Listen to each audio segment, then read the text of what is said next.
coming to you live from Numancia, Aklan in Western Visayas in the Philippines.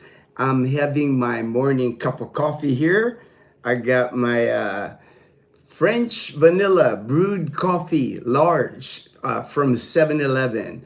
I had dropped off Leanna this morning at school. First day back in school today for Leanna. So I stopped by 7-Eleven since I have not had. Let me check it out here. There's something. I want to make sure my live is going here. I thought it says that it wasn't working. So I had to make sure. I had to make sure my live is going here. That's why I have the laptop here. That's why I have the laptop here. Make sure that you guys can see me. Hey, yo, yo, yo, Tim. Yo, yo, yo. My good friend, my brother in Las Vegas. Viva Las Vegas. All right. Tim, hope you're having a good start. Good start to the new year, Tim. HD, greetings and salutations, HD. Greetings and salutations. I kind of miss my French vanilla brewed coffee. I hadn't had it for about a week now. I think this is the first time I'm buying it this 2026. My first French vanilla brewed coffee for 2026. It is still delicious. It is still delicious. It's still the same as it was in 2025. Lowell, good morning. Kumusta? Kumusta, Lowell? Mabuti ako, kaibigan. From Oregon. Mabuhay, mabuhay. God bless, God bless, God bless, my brother. Let me look at the weather report here. I'm looking at the Windy app. I do not see any low pressure area, no storms, no typhoons. So we're in the clear. We're in the clear. But it's been raining, man. It's been raining here. Rained again last night, sweat. And looks like it's going to be raining again today. I don't see the sun at all. I don't see the sun at all. From the Pag-asa website, it says Visayas, Bicol, Quezon, Marinduque, Mindoro, Romblon, Zamboanga, Palawan, Metro Manila, Resto Luzon, Resto Mindanao, everything. The whole Philippines, pretty much the entire Philippines. It says here, cloudy skies with scattered rains and thunderstorms. Possible flash floods even and landslides due to heavy rain. Off and on, we've been getting heavy rain here in Aklan province. So we've had flooding. Like on the road when I picked up my friend Joel from Arizona and his brother from San Diego. I mean, from Caticlan, Nabas, from Nabas, Ibahay, Tangalan, Makato, Numancia, all the way to Calibo, there was like flooding on the main highway. I was kind of sketchy. I didn't think I was worried at some sections. I was like, man, and I don't really like driving when it's raining outside. I just stay home when it's raining because I know it floods easy here, especially now this time of the year because a lot of the rivers, a lot of the creeks, a lot of water here, even the rice fields here, they are full of water. I mean, it's been raining here in the province, so and no typhoon or anything. It's just the normal rain this past December. Joe Cano, hey Joe Cano, my good friend, my brother in Idaho. All right, good morning, Joe. Hello, Gino and the posse. All right, JP. I saw Edgar's post yesterday. Edgar took JP to our favorite Dazzle and I's favorite restaurant in New Washington, Aklan. Our favorite there is John and Nelfa. I've done several videos on John and Nelfa. Let me show you guys the food that they had yesterday. I got it here on my laptop. This is the food that they had yesterday. One right there, the oyster. That's an oyster Rockefeller. Man, that is amazing. That's like the best oysters right there. And then they had pancit, a good serving of pancit. I don't know if JP tried their sisig, because their sisig is pretty good too at John and Elphas. But my favorite was always the oysters Rockefeller, but unfortunately, I'm allergic to shellfish now. I used to eat it all the time. I think one video I made, man, I ate like 2 dozen. 2 dozen of them are oyster Rockefeller. They're a good sized oyster with cheese on top, and they bake it. Put like garlic on top, like fried garlic, like brown garlic. Man, it's like amazing oysters Rockefeller. JP, hello, HD, Lowell, Joe K, all right, from JP. Emilio, same here in San Diego, it's raining. Yeah, I'm hoping the weather changes here pretty soon, because Ati-Atihan is this weekend, man. It's like this weekend's the start of Ati-Atihan festival here in our province of Aklan. Actually, Ati-Atihan has already started. Yesterday, and Lezo, Aklan, it's a neighboring town here. I'm actually like, I'm 5-minute walk to like Lezo here, because our part of Numancia where we live, we're at the border of Lezo.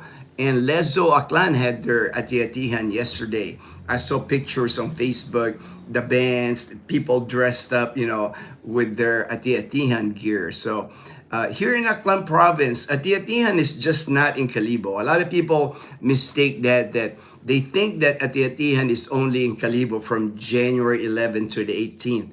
Basically, Ati-Atihan festival in Aklan province is the whole month of January. Actually, there's a presidential proclamation here in the Philippines back in 1989 that designated the month of January in the Philippines is Ati-Atihan month. It's the month of Ati-Atihan festival, because it's the first festival of its kind in the Philippines, Ati-Atihan. That's why they call it the mother of all festivals. Also, I think Dinagyang Festival in Iloilo City, that's about to begin too this week. I think by Friday, I think, is opening salvo for Ati-Atihan. But that's why January is like a big festival month here in the Philippines. Right after Christmas, right after the New Year's, now we're kicking into like festival season here in the Philippines. And then Cebu also, Sinulog. I think right after Ati-Atihan and Dinagyang, Iloilo, Cebu will have their Sinulog festival. All of it is in celebration of the infant Jesus, is what they celebrate during the festival. Señor Santo Niño is what they call it here. Lowell, morning JP. All right, Emilio, all week. Raining. Yes, it's been like that pretty much here too.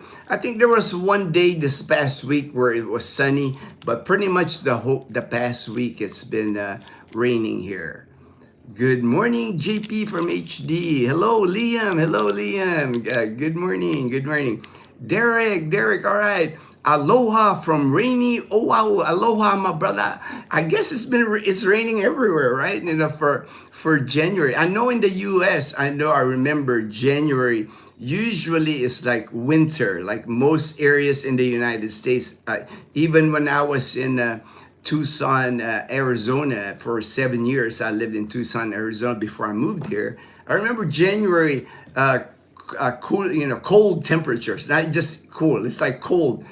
Freezing sometimes, even freezing temperatures, even for Arizona. A couple of years in Arizona, I remember it even snowed. It never stick to the ground like in the desert. It just snowed, but it was gone. But you saw snow coming down, even in Arizona, I remember. All right, let me topic today. I'm gonna discuss a topic today. I always try to do a topic. This one, I got the idea because I like I said, I like these expat groups because it gives me topics to discuss. It gives me, when I look and then I see a lot of comments from people, it gives me a topic. Like this one, this guy posted it, I think yesterday, and he talks about driving driving in the Philippines. And man, just from posting it yesterday, he has 470 comments on it. So 470 comments. So a lot of interest regarding driving here in the Philippines. Good morning, Happy New Year, Happy New Year, Tim Melker Adventures. Happy New Year in Thailand. They're the couple in Thailand. Ray, my brother in Sacramento, California. Lots of rain and snow up in the mountains, so we shouldn't have a drought. Oh yeah, no drought. Well, here in the Philippines, and it doesn't matter here, Ray. Even if we have all this rain right now, man, come end of February, March, especially March and April, we have years here where we have drought conditions where it doesn't rain at all for the whole month of March and it's super hot. So you can never bank on all this rain and not having a drought here. It's still going to be hot this summer. That's just it. We kind of have extreme weather, I think, here in the Philippines, like extreme rain and then extreme heat. Good morning, Emilio from JPHD. I just found a 3-inch brown centipede. Are they poisonous? It depends. It depends, JP. The one that you saw is probably a millipede. If it doesn't have like the tentacles, if it doesn't have the tentacles and like the thing, if it's just like long and like kind of walk slow, that's a millipede. They don't do harm anything. My friend Gray, actually, when he was staying there at La Casa Española, he named them. I think he named them Julio or something, and then he named the frog too. Downstairs, you see that frog downstairs that jumps around in the yard there. That's Jorge. He called that the large toad. His name's Jorge, but he would even name the millipede. But if it's the centipede now, the ones with the like arms and red, it's like red. Those you got to stay away from those. Those bite. The centipede bite. But the millipede, they're harmless. I have them here on my yard. They walk around. They go inside the house. I just like push them back outside the house. Not a big deal on the millipede. Daniel Edmonds. That's all right, Daniel. That's all right. Belus, good morning. Bruska. Rain all day yesterday. Massive. Thank you. Wow, congratulations, man.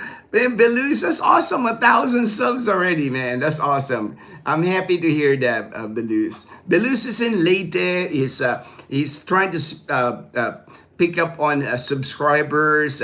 He does farming, harvesting of coconuts. He's going to show you all kinds of welding. He's an all-around person in Leyte, but farm life, jungle life. He's got orchids. He's got a lot to show if you're interested in farming, living it out like in the jungle area in Leyte. It's going to be a great channel. I know Belis is going to get lots of subscribers for sure. His videos are awesome because Belis is a musician, so he knows music. He understands music. He does these short videos with good music with it.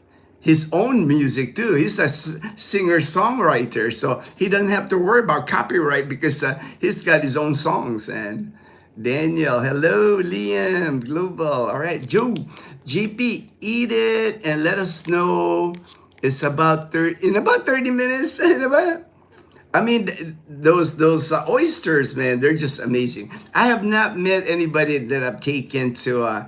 Even Ruben loves Ruben's adventures. When I took him to New Washington to eat the oyster, he eats it raw, man. I don't even do that, man. Even when I used to eat oysters, I like them baked or at least steamed or something. But Ruben, he'll eat it from the shell, like raw. He'll just put calamansi on it, man. Thriving. Hey there, Michael W. in Masbate Island. Good morning, Michael. Hi, Joe. All right. Emilio, remember you treat me a buko pie. How much is that delicious?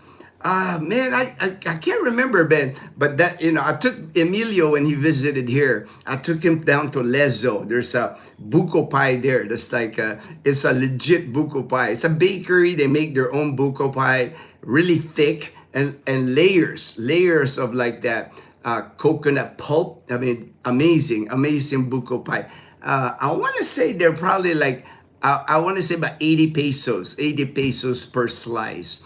I bought the whole pie at one time. I think I paid for the whole pie. I think I paid 400 pesos for the whole pie, especially coming out of the oven. That's why one time when I went there, I was just gonna get a couple of slices, but I saw them like coming out of the oven. I was like, I'll get the whole thing. I bought the whole pie, man. I bought the whole pie. But if you're looking for good buko pie, the one in Lezo, I forgot the name of the bakery, but it's by the Lezo sign, like "Welcome to Lezo," right beside Akelco, like Aklan Electric Cooperative. So before you hit the Akelco big electric company here in the Philippines, on the left is the cafe. They also have food and other drinks, coffee and all that.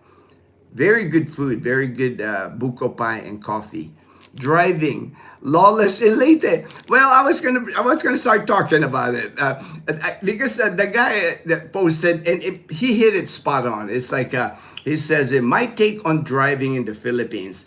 And this meant with no disrespect at all, just my view. So I like how he starts that he don't want to disrespect or anything. He just wants to point out some of the driver's etiquette and rules of the road that you learn for most parts of your life. Like V for the US, you go to driving school. When I was in high school, you get your learner's permit, then you get your driver's license. He says here, do not apply here. You pretty much, whatever you learned from the country you came from, the driving rules on all that, especially here in the province, especially here like in Aklan province, pretty much whole Panay Island, you can throw all the rules that you have learned as far as driving here. But I've found that driving here in Panay Island, for me, it's been fun. It's not stressful at all. I've been driving here now since 2014. I got here in 2011, but I didn't drive for 3 years. I just rode my mountain bike everywhere here. But when I finally drove, it took a little bit. I mean, I'm not gonna lie. It's like the first 6 months, I was like nervous driving a car because like you're worried about so many things. Like you got people crossing the street, you got dogs crossing the street, you got animals. Basically, it could be cats, goats, carabao, cow, you name it. They can cross on the highway at any time. Tricycles making a U-turn on the highway, motorbikes coming in all kinds of directions against the flow of traffic. Counterflow is what it's just it's wild west when it comes to driving. But if you take your time, like I said, after 6 months I've gotten used to it. I have no problem driving here in Panay Island. I'm more careful when I hit places like Calibo because the traffic, you'll hit more traffic in Calibo, Rojas City, in Iloilo City. But outside those three places, it's wide open spaces here. You won't see traffic once you're outside those three main places here in Panay Island. It says here, expect people expect people to pass you on the left, pass you on the right. It's just, there's no rules here. And when it's and sometimes, man, when they pass you, it gets like close. They'll pass you, like there could be oncoming traffic. They'll pass you on the left. And a lot of times when I see somebody trying to pass me, I try to slow down and let them through because some of them cut it close, in incoming traffic, so yeah, very defensive is how I drive here. Just I would never drive in Cebu City or Manila. Even experienced as I am driving here in the Philippines, if I go to Cebu City, I would not drive there. Just that's another level. That's another level of craziness. Same thing in Manila. That's another level of craziness because there you got to worry about the jeepneys. The taxi drivers are really aggressive. The buses, the big buses there, they will cut you off. They will like take you out basically. So I do not even try to drive there. When we went to Luzon, Dazzle and I drove my car to Katiklan. We went on the ferry to Batangas. I mean, we drove all over Luzon from Batangas all the way to Ilocos Norte, Pagudpod, Baguio. I drove there, Vigan, Pangasinan, Pampanga. I drove everywhere in Luzon except for Manila. That I'm not brave enough to drive in Manila traffic. What I did from the South Express from Batangas, you can drive on the South Express highway. Toll, you got to pay toll. And then when you get near Manila, there's a skyway that the skyway allows you to drive over Manila. So you're not driving in the streets of Manila. And then after the skyway, you go to the North Luzon Expressway. So you can actually, even in this, if you land in the south of Luzon, to go to North Luzon, you can bypass Manila by doing the South Express, the Skyway, and then the North. There's tolls, there's payment for each one, and there's also that RFID. You have to, people in Manila, they have like a thing on their car where it just scans it, and you basically load it to pay the toll. But for me, since I don't have that RFID, I had to pull in the cash lane. You don't want to go into like the RFID lane and try to pay there. There's no guy there to accept your money, and the people behind you, they're gonna be honking at you. So make sure you go into like the cash lane if you're new to Manila, new to that area. And it's hectic. I'm not gonna lie. Even the expressway, even the skyway, it's hectic because they just travel a lot faster. The cars in Manila, that area, they just drive faster. It's like I'm just not used to that speed. I was used to that speed when I was in America. Because in America, it's like 65 miles an hour is the speed limit. What I remember in Arizona. And sometimes I even go faster than that. I used to drive a Mustang, but it's been so long that I've driven that fast on the road. Here in the province, like I said many times, I drive maybe 60 kilometers per hour, 39 miles an hour on the highway here. It's the sign that I see. You'll see signs 60 kph. So I try to follow it because you can't go very fast on the highways here in Panay Island anyway, because even on the highways here, there's gonna be potholes, there's gonna be damage on the road. You'll be riding smooth on the highway here for a good 5 minutes, and then all of a sudden there's like a big pothole. So you don't want to be going too fast and hit a pothole. It's like you'll be bouncing in the air. So I'm always super careful when I drive here. And then he says here, he mentions situational awareness is important. You have to account for slow moving vehicles here. Like even on the national highway, if I'm riding on the main highway here, it's called Aklan National Highway. Especially now, they even have those, those electric golf cart looking things, tiny golf carts that one person in the front. They even have those on the highway, and they go super slow. That's why I think they're gonna start banning them from the main road, but not yet. They're not banned yet because I still see them.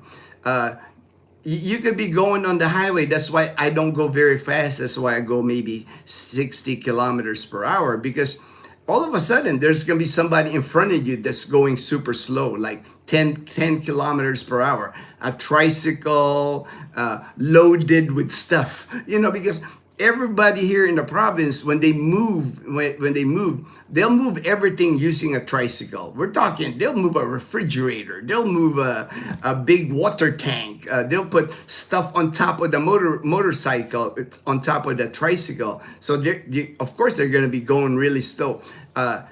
Very common here to see like 25-foot, 30-foot bamboo, stacks of it being moved by a tricycle. So you're like, the end of it is like hitting the road and you're like behind it. So you're kind of watching it because like those bamboo, what happens when they turn? When they turn, the whole bamboo blocks the whole highway. So just a lot of things. Situational awareness, like this guy was saying, very important, very important. And then when you pass, when you pass people, when I do pass, you have to like do a light tap on your horn. Like it's not like you're honking at the guy. It's just like a 1 or 2 tap, tap tap, like that. That beep beep kind of warns the guy that you're passing, because you never know if you're passing and he moves to your lane. So you kind of give him the double tap, kind of like warns him. Usually, like when I hear that, I look at my mirror. Oh, there's somebody passing me. So I kind of ease up a little bit, let him pass me.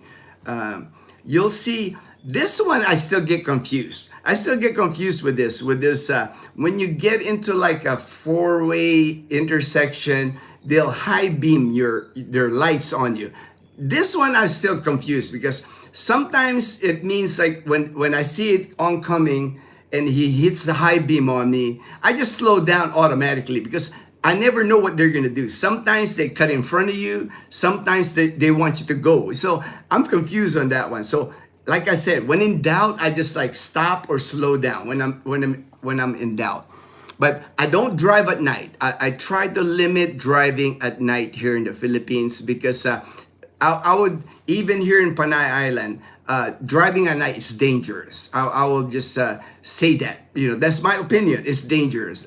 I try to limit my driving at night here. Even I'll drive from Calibo, like if I have an activity, I meet friends in Calibo and drive home, because it's only like a 15-minute drive for me, and I know the roads pretty good. I know what to expect, on the roads. But anywhere else, I'm not gonna drive, like even to Balete, Altabas, or anywhere at nighttime here. And the reason I say I don't drive at night, for one, my eyesight's not good at night. I don't have the sharpest of eyesight at nighttime. And at nighttime here, there's just so many vehicles, cars, motorbikes, bicycles that don't have any lights on.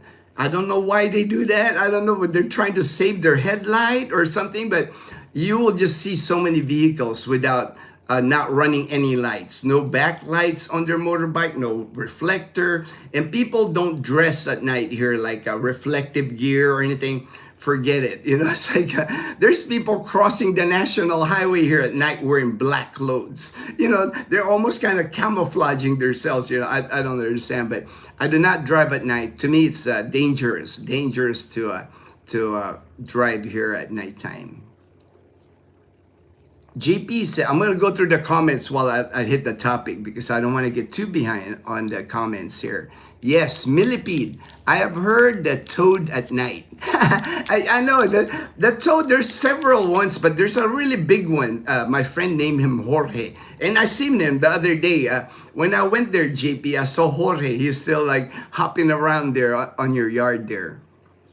I sent the millipede to swim in my swirling pool in the back room. Yeah, they're harmless. The millipedes are harmless. I got them outside now. They kind of curl up sometimes too. I don't know what that is. Like you'll see them all curled up, but they're still alive, because like if they hear something, they'll like spring up and they'll move. But they don't do anything. The millipedes, it's a centipede that you have to watch. Those centipedes bite, man. Daniel, hello. Thank you for my minute for thriving, and not yet, but I have for my haircut. Be soon because I checked. Wait, okay. J-Boy, good morning, Kuya. Gino Panay Pasi. All right, J-Boy. Morning, Balloons. Hey, James and Karen. All right. Good morning, James. I was just finished watching the video about Levi and GN. James went there yesterday. in Katiklan, filmed there, and then he went on a live stream, and I saw like the chicken farm, and then the hydroponic lettuce, man. That hydroponic lettuce, man. That's cool, man. It's like. I've talked about that to Dazzle. I wouldn't mind having that, like a little bit, nothing like that what they have. That's a full on farming there. But man, I wouldn't mind having like a small hydroponic with lettuce, because I love lettuce. I'm always buying lettuce. At Gran Gaisano, they sell those lettuce that on the video, like in a cup, with like soil even on it, moss, and a bundle of it. It's like I paid 35 to 40 pesos for it. I usually get like 2 of them each time. But looks like he's got it going on. He's like the chicken whisperer, man. He's got a lot of chicken, a lot of eggs, man. Levi's got it going on, man. Daniel, thank you very much, Dazzle. You're welcome. All right, Daniel. Pinay Heart at Home from Oceanside, California. Good morning, Hello, James and Karen. Hi, HD. Hi, Liam from Michael W. JP. Good morning, J-Boy, Pinay Heart, and Thriving. Good morning, Daniel. J from Belus. Pinahar, good morning, JP. Emilio, the buko pie is really good. If it is 150 US, that's too cheap. The thing about food here, things like that, Emilio, they really can't charge any more than that, any more than 80 pesos to 100 pesos per slice, because it becomes unaffordable for many people here. It's not, people here in Aklan province, they watch the price. That's why I think that's why they never have built like a SM mall here, or Robinson's Mall, because those are like higher, if they build that, I don't know if the population here can support it, if they can make money, if they have enough people in Kalibo. Because I just know here, even Kalibo, Numancia, people really are budget conscious. It's like the high end, anything high end, cafe, high end, they don't really do well here. That's why I'll never see a Starbucks in Kalibo. I can't see it, because too many cafes that charge a lot less than Starbucks and same quality. So I'll never see a Starbucks here. In Boracay, there's a Starbucks because that's a tourist place. There's plenty of tourists to support Starbucks here. But Kalibo, I could never picture a Starbucks in Kalibo. Joe, hi Belus from the west side of the Tetons near Idaho. All right, Belus is from Wyoming, so you're like in the same area there, Idaho and Wyoming. I'm sure it's same scenery there. Fortune, good AM, Gino and the Panay Posse. Hey, good morning, Fortune. Good AM, HD and Lowell, Joe, JP and Emilio. Good morning, Bizwax, my good friend in Davao. So if you got questions about Davao, we got Bizwax here. He knows all about Davao. I know many people are interested in Davao. Joe, good morning, Fortune. Belus, my wife used to get mad at me for being upset until I sent her to driving school. It's 100%. It's defensive driving here in Leyte, because regardless, it's going to be your foreigner. For me, that's the way I think too. I'm a Philippine American, Philam, but I figure if I get in an accident here, it'd be my fault too. It'd be the fault of whoever has the money, whoever has to be able to afford. I have insurance. I have full coverage on my car. But I see your point, Belize, as far as being a foreigner if you're driving. That's why you have to be extra careful. Good AM, Derek, team member, Belize.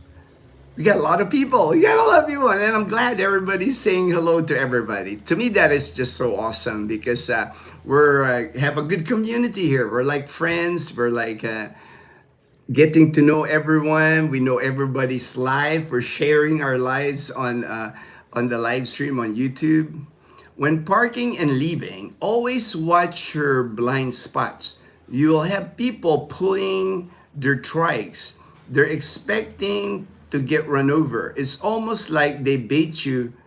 For me, the tricycle, Belus, I know, especially on an intersection, like an intersection, a lot of the motorbikes and tricycles, they kind of like inch their way. When they get to intersection, they're like, what I've found that works for me is I automatically slow down anyway. I slow down on the intersection. And a lot of times when I tell them, go ahead, I'll let them pass, they're the ones that don't want to move. It's funny how when I'm letting them through, they don't want to like block me. But if I'm not slowing down, or if I'm slowing down, still moving a little bit, that's when they'll block me with their vehicle or their motorbike.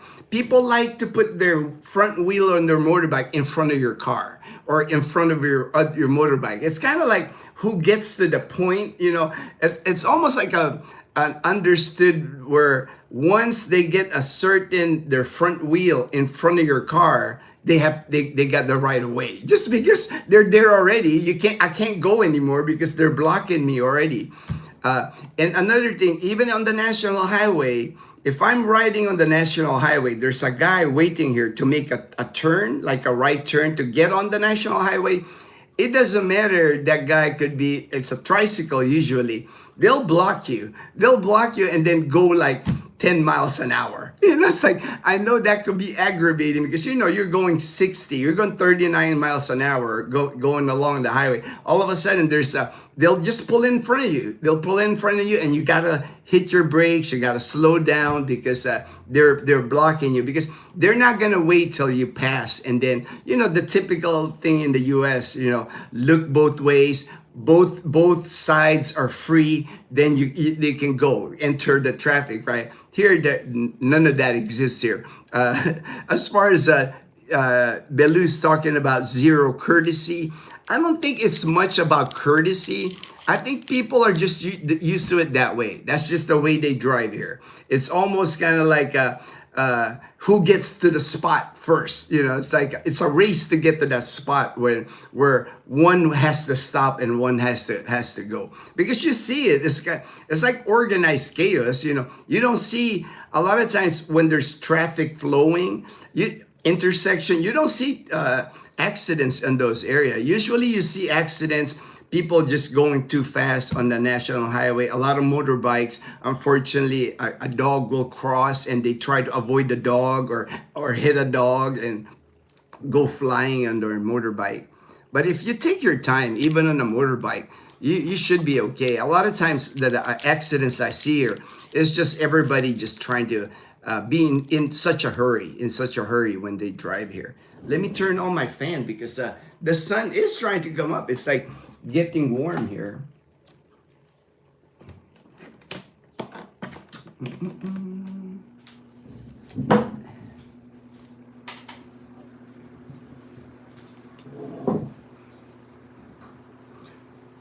But I do know I know for a lot of expats. I have a friend. He's a retired army. He did the same thing Belus did. He had his wife get a license, and his wife drives now because he gets so aggravated by the driving here. He gets too stressed, and that's the other thing. If you get too stressed about the driving, it's not gonna change. The way the people drive here, there's no way it's gonna change at this point. So it's you that have to adjust. So if you can handle that stress, just have your partner get a driver's license and have your partner drive, or hire a driver. You can hire a driver here. They're not that expensive here. I know Fortune's got a driver in Manila, because I'm sure he doesn't want to deal with like the stress of driving too much in Manila. I left Bacoor to UP at 5 a.m. She has activity there. Second sem starts I passed by EDSA. I saw that they have done so far 2 layers of asphalt, but not consistent lane. Some sections. All right. What Fortune is talking about there at EDSA.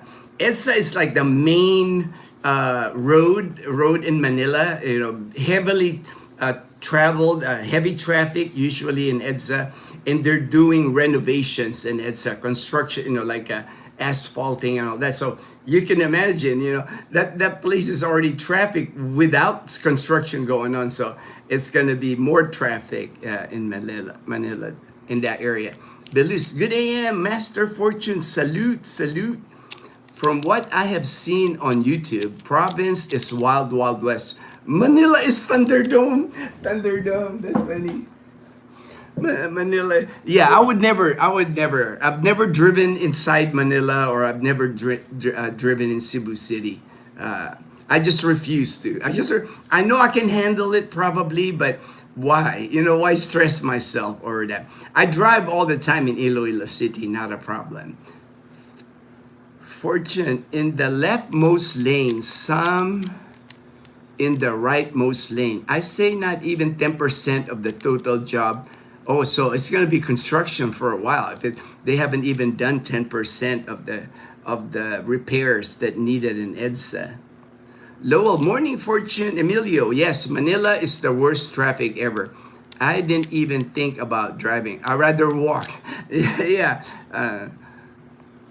I didn't even, you know, when we went to Luzon the last time, we didn't even stop anywhere in Manila. We did everything else in Luzon except stopping in Manila. Hello, Kuya Fortune. How's Bacoor today?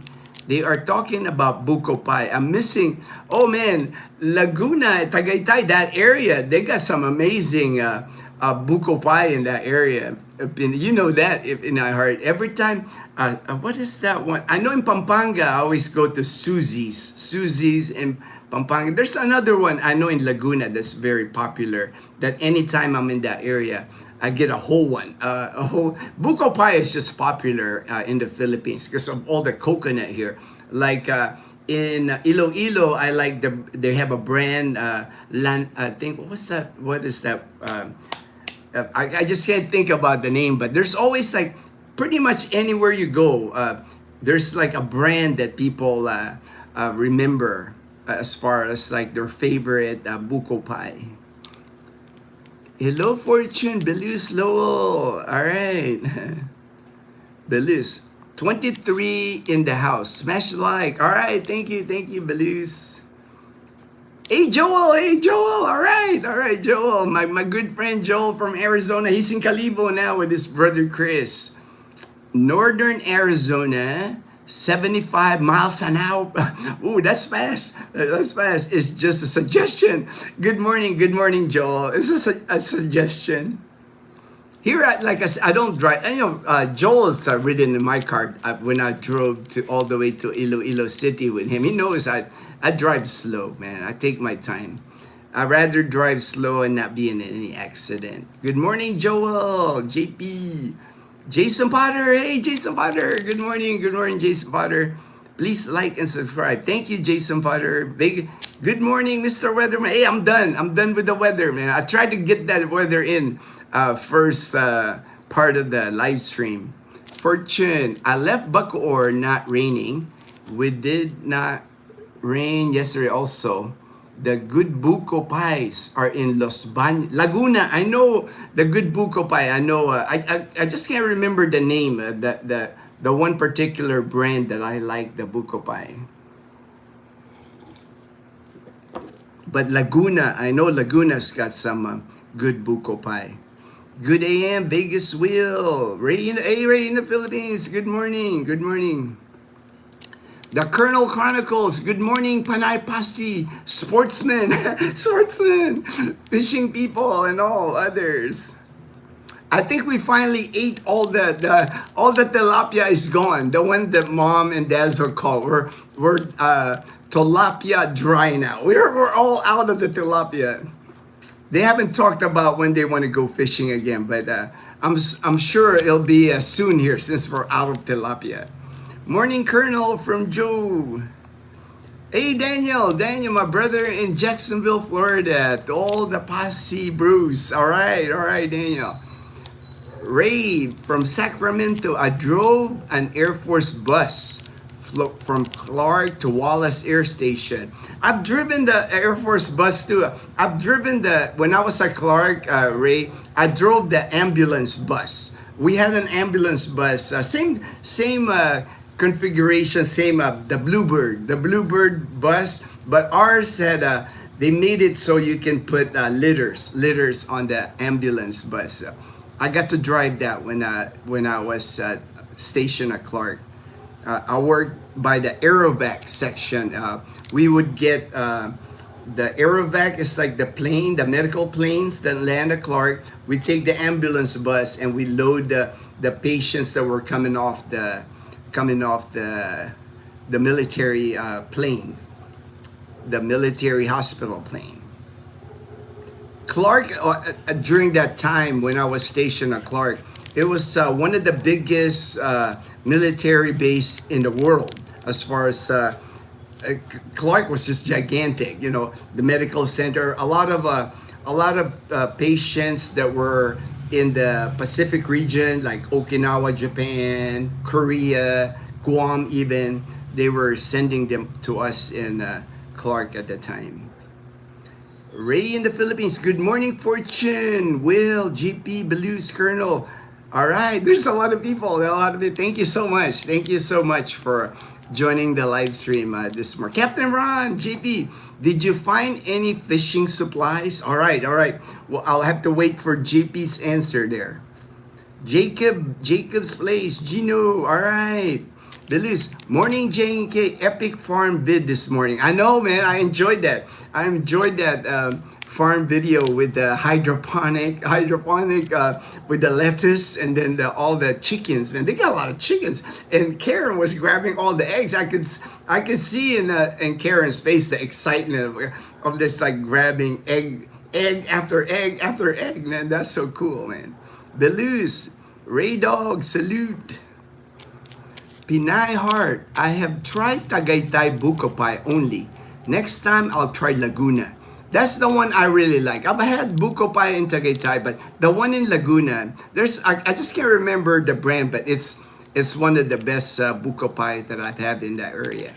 I have not explored Tagaytay when I was living there. Even around Laguna, my father was born San Pablo, Laguna. I've been to the areas. I've been to Santa Rosa. I've been to San Pablo. I've seen those areas of Laguna. Daniel, Colonel, Fort, JP, Belus. Wow, the whole posse is here. The whole posse is here. I know the whole posse. I mean, and we're growing. We're growing, and I'm sure Levi now and Gian. I'm sure they're yeah, he sent me a message I commented on one of his videos, and he said when Dazzle and I go to Katiklan next time, we'll definitely want to meet them. Yes, Kim Watt Hardware and Fishing Supply had small hooks, mustad, split shot, and bobbers. A few other things, but less than I expected from the description of the expat. All right. At least they had something, right? At least they had something, JP. I haven't seen, like on my walk-arounds in Calibo while I'm shopping around, I haven't seen a lot of like fishing equipment, but I think I've seen some maybe at Grand Gaisano at the sporting goods, but not many. But now Kim Watt Hardware. Hey, Skating Geezer, long time. I haven't seen you in a while. I agree with you, Gino, about dangers of driving at night. There are people and dogs on the edge of the street, and as you said, so many without headlight or taillights. I know, right?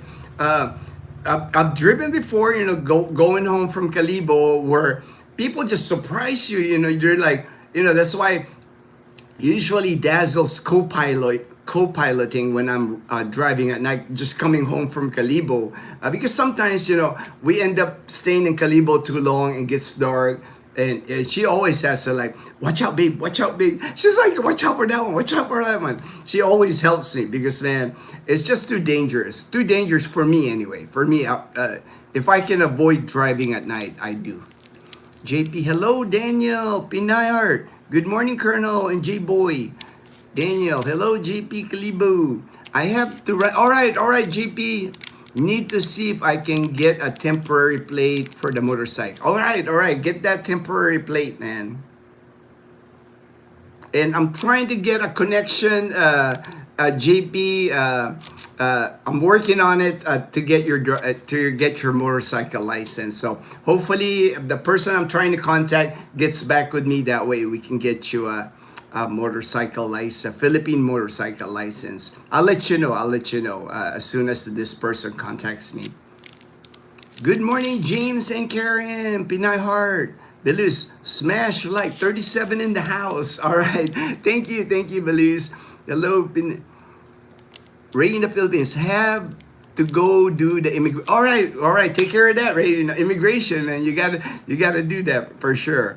I'm sure.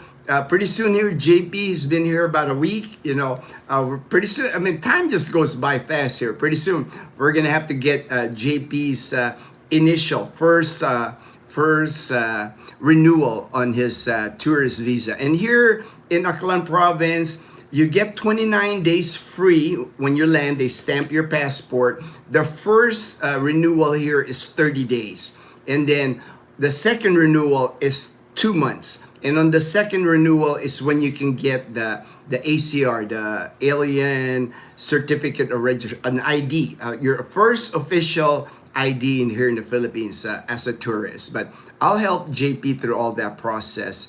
I've been going through that process pretty much almost every month now with the different people here. Captain Ron, you met Edgar's mountain woman. They went to dinner last night. Edgar, JP, the family, they all went to dinner last night at John and Elfas. My favorite, Dazzle and I's favorite seafood restaurant in New Washington, Aklan. I showed the picture earlier. Like, look at this. This is the food that they had last night.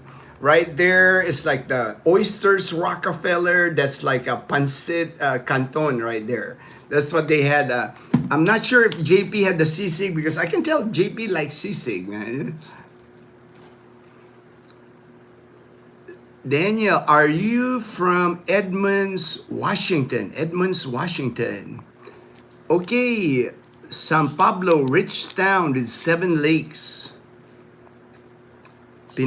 Hi Ray, how's Tagaytay? Good AM Ray. Belus, best morning. Oh, thank you, Belus, thank you.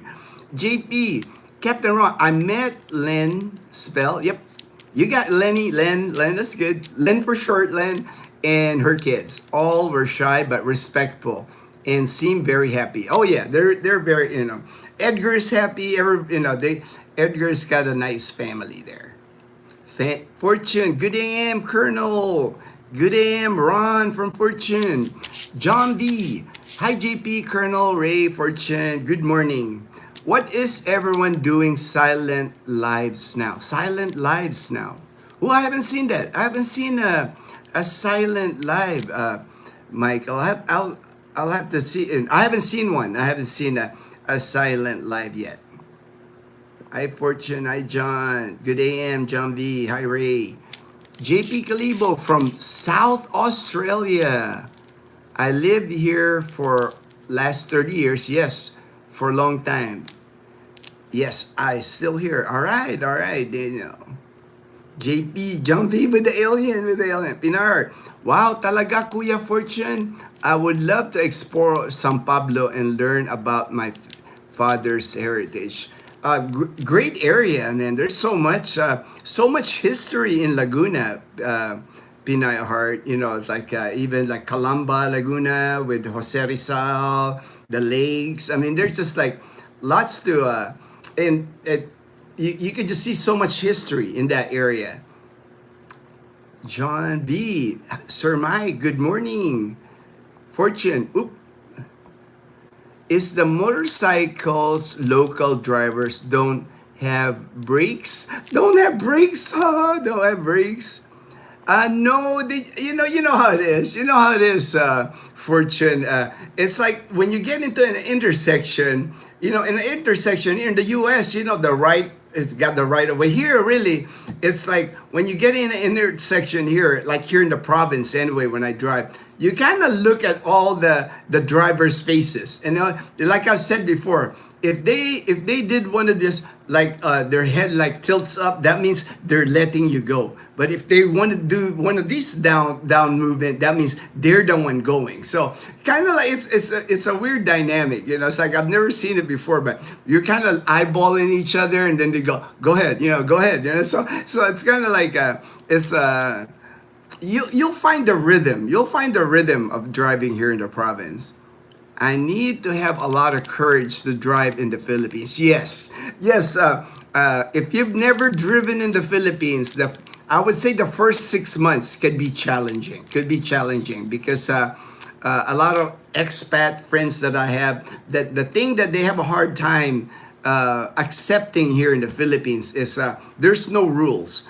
There's rules like when you go to the LTO to take the test, but there's once you get on the road, there's really no rules. No rules apply. It's the wild west when you drive. And I think some expats just have a hard time accepting that. We're so used in America that you gotta follow all the rules, because if you don't, you'll get a ticket. They're gonna take a picture of you, right? You get a ticket. Here, it's kind of like nobody really follows the rules, so it's organized chaos, and you can't change it. It's not never gonna change. It's the way they drive here, and there's no driving school. There's nothing the Land Transportation Office, the DMV, the local DMV here to do to fix like driving rules. It's just the way it is. You have to accept that that's how people drive here, and that's just the way it is. It's like here in the province, even, like here in Aklan province, you will see kids, 12-year-old, 13 years old on motorcycles here. Sometimes I'm like on the road, I'm going, dang, that kid is tiny. They're like little kids even will like drive a motorbike here. Even in my neighborhood here, I've seen at least there's not a lot of traffic. They're practicing, but you will see that because I guess the parents allow their kids to ride motorcycles here. I never learned to drive there. Yeah, it's It's way different driving here for sure, Pinay Heart, than anywhere. If you learn to drive in the U.S. following the rules, you will struggle a little bit here, but easier here in the province. If you're Panay Island, like I said, very drivable here once you're outside of Calibo, outside of Rojas City, and outside of Iloilo City.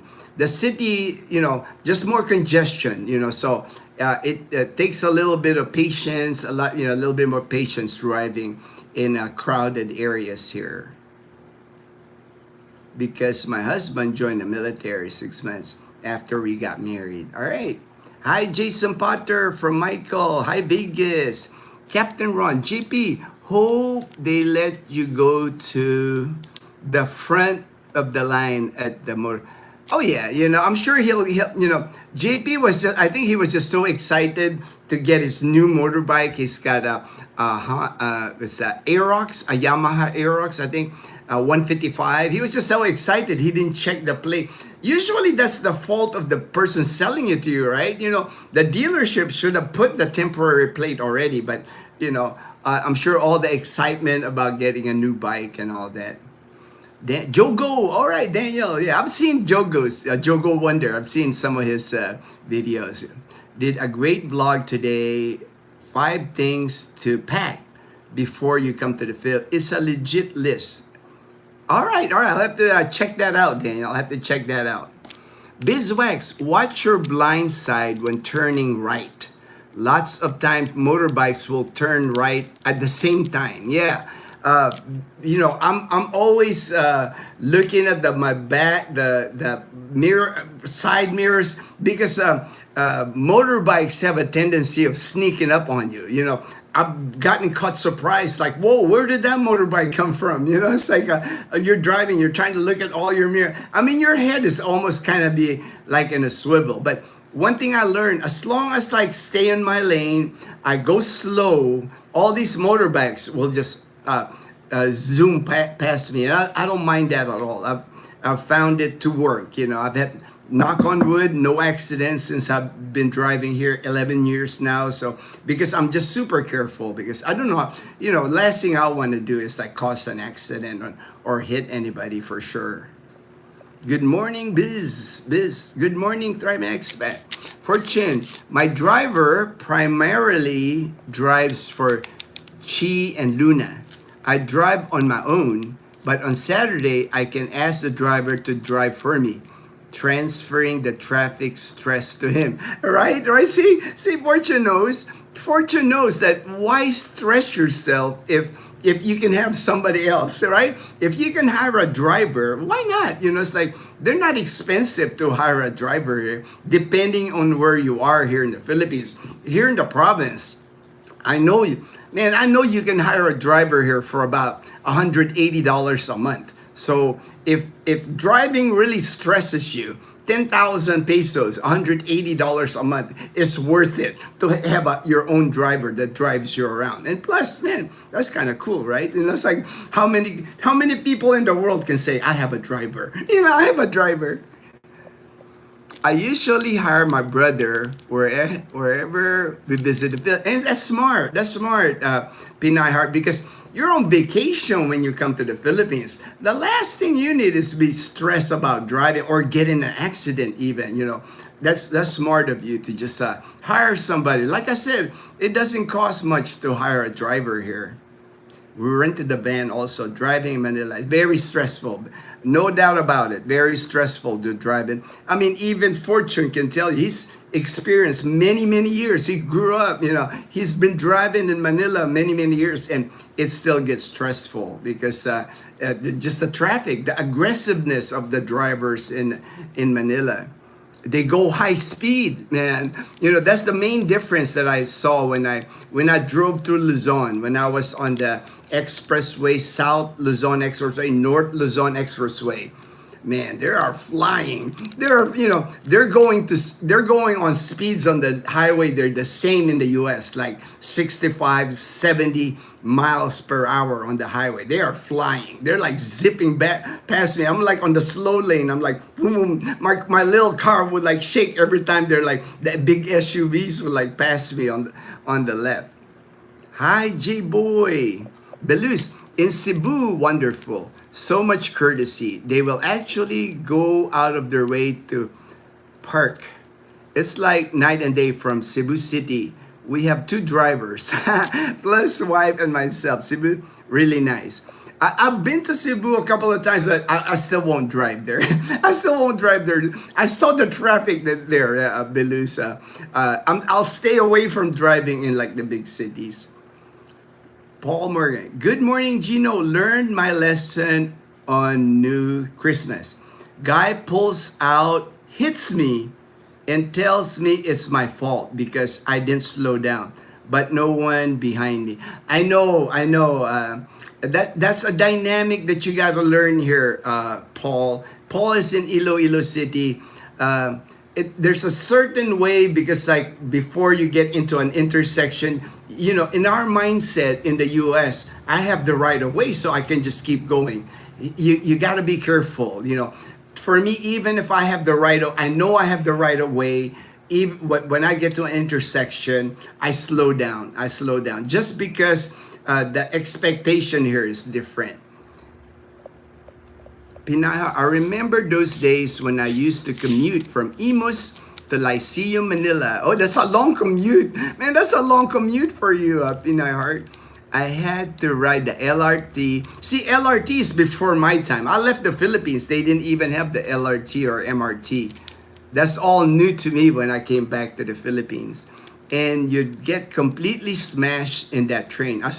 I know. I took Dazzle there. We rode. I don't know if it's the LRT or MRT. We were coming from Pasay, and we went to Cubao because we were gonna visit friends in meet friends in Cubao. So that's the first time ever that Dazzle and I rode that subway, above ground subway.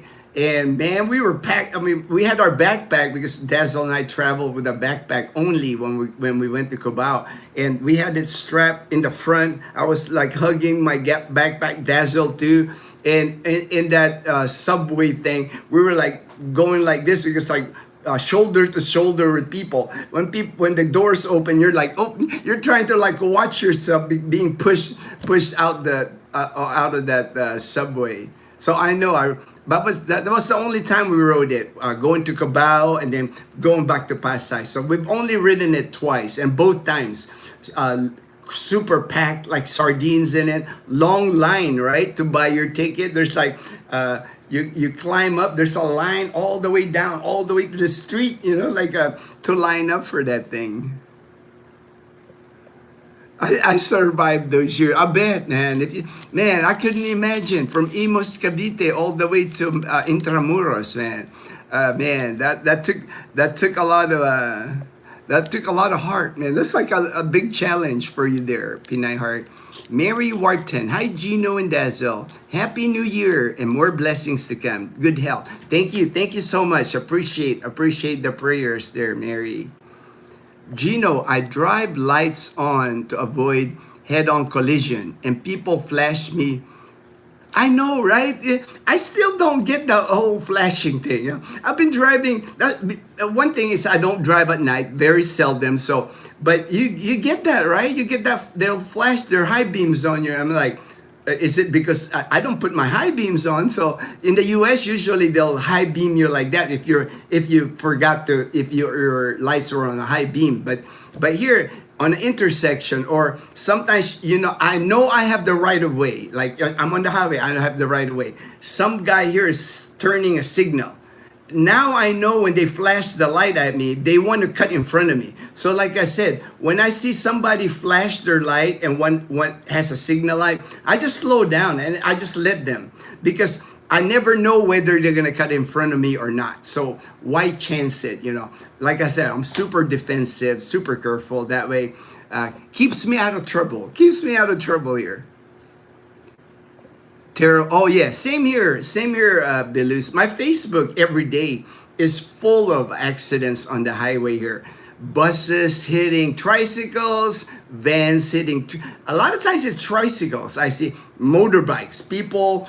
You know how it is here too in the Philippines, right, Belus? You see accidents here and they take pictures and post it on Facebook. Guys laying down on the ground, bleeding even. I'm like, dang, there's no like privacy. There's no like sensitivity, sensitivity.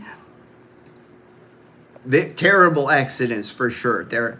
Fortune, Wallace Air Station in Poro. I've been there. I've been to Wallace Air Station. Even during my time in at Clark, when I was stationed at Clark, we used to go up to Wallace Air Station. They have like, you can take boats there before, and they would take you on island hopping tours where they had white sand. I'm familiar with that area, Fortune. That's also a distance at Clark. And yeah, it used to be a lot of us that were stationed at Clark. We didn't have any beach in Clark. We're like landlocked in Clark. So a lot of us would either go to Subic in Olongapo, Barrio Barreto, that beach there, or we would go in La Union. Back then, this was like in the 80s. There wasn't no expressway. You had to go through like from Clark.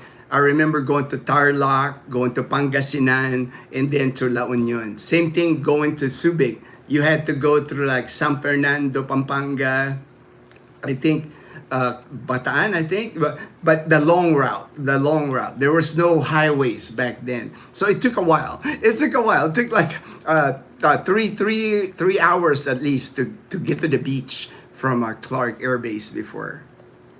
Derek, I like your video from Robinson Mall. Oh, glad you liked it. Derek. I just try to film now. I have a lot of saved footage, so I just have to edit it. I'm trying to get ahead on the videos. I publish every other day. That way, I have videos that when Dazzle and I are out and about, I'm not pressured as far as like filming or anything, because I made a commitment to Dazzle. I told her this year I'm gonna lessen my filming of different things, because sometimes Dazzle tells me it ruins the fun for her, because like I'm filming all the time, so I have to be cognizant of that. I don't want to ruin the fun where like we're out and about. I don't want it to become all about YouTube, so I understand Dazzle's point. Nang Palangs, I know, right there, Nang Palangs. I couldn't think of the name. A Mustang. So many things, so many buko pies in my head. Nang Palangs. And I always get that when I'm in Iloilo. When I'm in Iloilo City, they sell it at SM City. Iloilo now, Nang Palangs. By the food court, they have stacks of like the buko pie, Nang Palangs buko pie. My neighbors here actually, when they go to Iloilo, they'll do a group message and say, "Hey, we're going to Iloilo. We're gonna pick up Nang Palangs. Anybody want to order?" And they'll come back here, load their SUV or whatever. They'll get like 30 Nang Palangs, and all my neighbors here are purchasing it from them. Of course, for a little profit. It's like 50 peso profit, 100 peso profit, and worth it for me, man. If somebody's gonna go out there and bring it back, I'll pay an extra 100 pesos for that, man. Nang Palangs, delicious buko pie in Iloilo. AFP converted Wallace Air Station into NAV-4 Naval Forces, North Luzon, but now known as North Luzon Naval Command, and is led by a Rear Admiral. Oh, thank you, Fortune. I have not been there to Wallace Air Station since I left. Like the late 80s was the last time I was. I should have drove past it when Dazzle and I went to did our Luzon thing in 2022, but we just ran out of time, man. We were in Luzon for 30 days, and we just did so many things, and I wasn't thinking about visiting the old Wallace Air Station. Buko pie. Daniel, balut cake, winning combo. I don't know about balut cake, man. Buko pie though, man. You're gonna love buko pie, man, when you get here, Daniel. It's delicious. Aha, Philippine heart at home.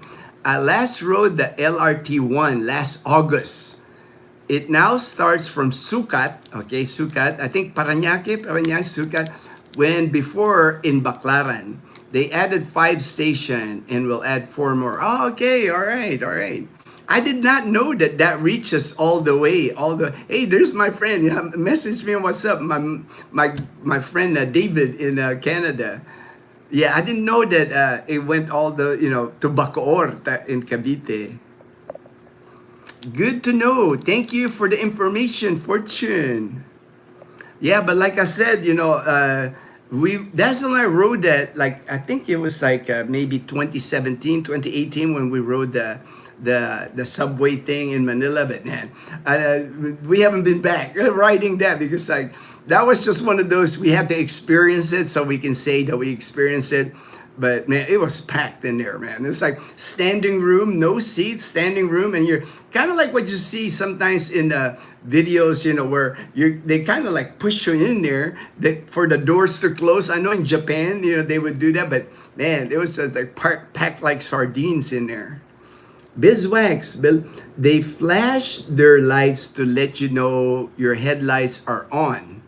Filipinos like to save their car batteries. Some don't even turn on the headlight. I know that. I know, Bizwax. I know for some reason I guess they. I don't know what they're saving the battery. I don't know what they're saving, but many vehicles, unfortunately, even here in Aklan Province, they ride around at nighttime without their headlights on. My car has drive. Some still flash their headlights. I get that too. The few times that I do drive at night, I get all the time people flashing their headlights at me.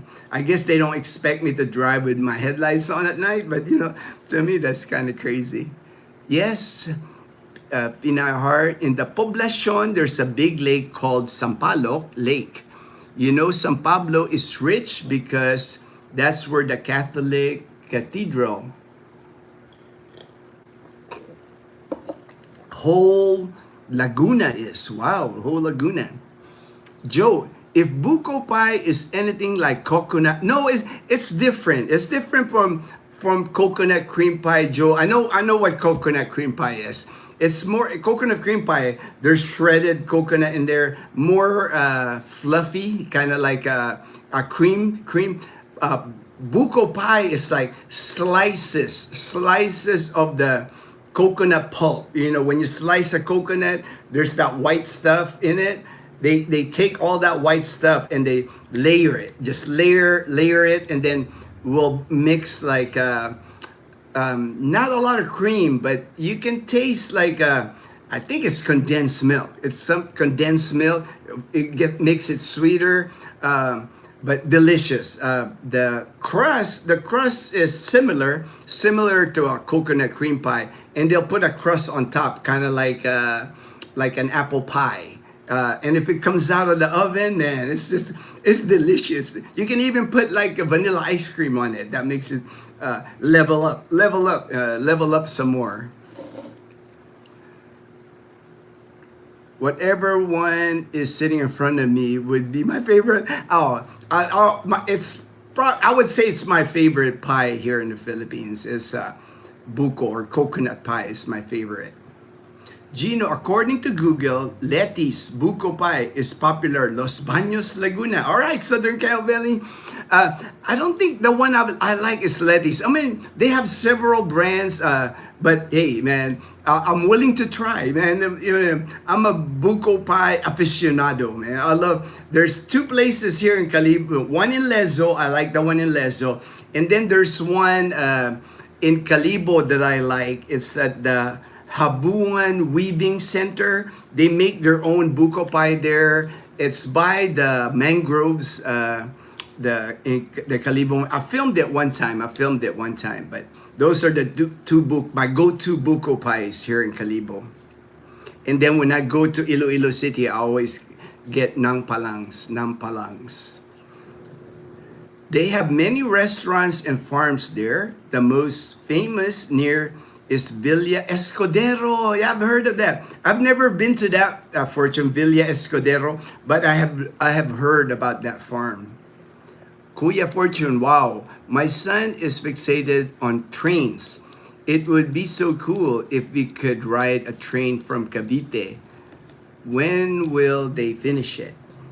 Hey everyone, can't text a lot, cooking, but watching on TV. All right, Hannah, all right. Oh, my dog wants to go out. Oh, let me let Totoy out. Totoy, you're gonna go out? Go out. Totoy, you gonna go out? Oh, no, I guess Totoy changed her mind. Totoy changed her mind. She's back in her bed underneath the couch. Around 2030, it will be like one station per year. Slow work, hey. It's on island time. People ask me, because like our public market in Calibo, it was supposed to be done 2025, but we're now in 2026. Hopefully they'll finish it sometime this year. I gotta get some more drink here. I'm done with my coffee. Now I'm drinking. I have more of the cocoa water, but this is another one that I like here. This is Guyabano Guyabano juice. Soursop, the fruit. That's the fruit right there, Guyabano. It's delicious. And it's supposed to be healthy. Like this one, it says natural, homegrown, no preservatives. So anything that has no preservatives, I'm on it. It's like delicious. The plan is to oh wow, they're gonna extend it to Tagaytay, man. Wow. Fortune, we were talking with Sula about oysters last night. He said 500 in Ireland. we said, come over. Yeah, no, man, for 500. The oysters in New Washington, you can buy them. They're alive. They're fresh. Catch of the day, 30 pesos per kilo. So 2 pounds, 2 pounds of oysters in a shell is 50 US cents. So I've gotten like a cooler of it before on our cooler, and we would get like 5 kilos of it. And doesn't cost us. It costs us like $2.50 for a whole cooler full of oysters, and they never run out. They never run out. I mean, there's so much oysters in New Washington, Auckland. Good AM, Hannah. Pinay Heart, Kuya Fortune. My husband mentioned looking at some properties in San Pablo or Payete since he's really into woodworking. Maybe when he visits the Philippines. Oh yeah, if he's into woodworking, man, Pinay Heart, that is still alive and well here in the Philippines. I know if you go to like Angeles City, Pampanga, wood carvers, man, they got some amazing wood carvers there because it's a remnants from my time at Clark. Back when Clark Air Force Base used to be a United States military base, a lot of those woodcrafters, they would like woodcraft like a F4 jet. They would like amazing. I mean, even like tall like sculpture made out of wood. It's like and that has continued. It's been passed down to like the next generation. So I'm sure in Laguna it's the same thing. Anytime you have those places that have wood carving. Pinay Heart, oh, thank you so much, Pinay Heart, for the super chat. Appreciate it, my friend.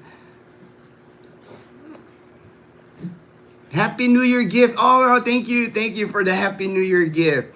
I'm definitely gonna take Leanna once she gets off school today. Dazzle and Mom and I were gonna head to Calibo, so I'll treat them to dinner with your gift. Thank you so much for that generous gift. Mom is actually not here. She's headed home today. She's been at her home in Katiklan the past couple of days. During Maundy Thursday, we do the Visita Iglesia. We did last year the Laguna, Cavite, starting Binyan. 2 years ago, we did the Cavite Loop. 3 years ago, we did. All right. Laguna from Calamba to Santa Cruz. Along the way, you learn about history.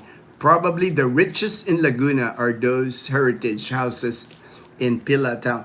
I know, just Laguna's just got so much history. I know if you're into that, you like history, Philippine history, that area is like full of that. Thanks, Kuya Fortune. Might be perfect time by the time we move there. He is having a hard time to understand our plans to move to the Philippines. He loves riding a train here in Oceanside. Yeah, hopefully. I mean, they're doing more of that, Pinay Heart. I know there's been a construction. I don't know how far they've gotten from Manila, from the Manila airport. They've been talking about it. That train that goes all the way to Clark, from Manila to Angeles City to connect the airports. Also, they're building a new airport in Bulacan as one of the exits. So I don't know how far they have gone with that train idea, but I know they're building it. I know. I'll try to research it. I'll try to research and see where that. The thing about the Philippines, they have all these projects, but it's slow going. Everything moves on island time here, so you really can't count on like the estimated date of completion. Everything just takes time. But I do know that they were building like a train to connect Manila to like Clark City and Angeles City, Pampanga. That would be a good trip. That's a good distance there on a train. Michael C. Good morning, bro. Good morning, my brother in Trece Martires in Cavite. I told him we have trains in the Philippines too. He started his interest in trains when we were stationed in Japan. Oh, I can see that. When I was stationed in Japan, I rode many trains in Japan during my 4 years in Japan. Pinahart, you are a legend. God bless. You are a legend. God bless. Peanut butter travel. All right, here, rinse. Good AM to all. All right, more travel.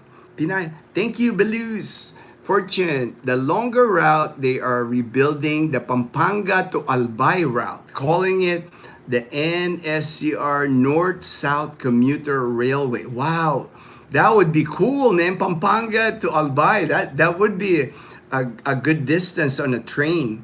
I know they have so many projects, right, Fortune? But I wish they start completing these projects. It'd be nice to see like completed projects, man.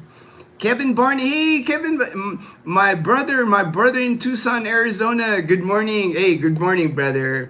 Happy New Year, my brother. Biz. Okay, alternators keep your battery charged. I guess they're not. That's the thing I was thinking too. That was the thing I thinking too, Belusi. When I heard that, when people tell me that they're saving the battery, I'm like, you're not really saving the battery. Like the alternator is charging the battery, so you're not extending the life of your battery by not using it. To me, it doesn't make any sense. But it is what it is. It is what it is. Yeah. Most don't have legal drivers. I would definitely agree with that, Belus, because you know that a lot of people don't have driver's license here in the province.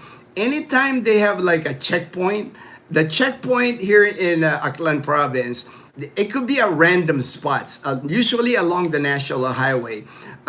They will put the sign checkpoint. There'll be sometimes like military people with guns, police, or the land transportation, and they would check every vehicle, every car, every motorbike, every tricycle that passes through it. And what's the funniest thing to see is like the minute they put up the checkpoint, if you look 50 yards away, there's going to be a line developing.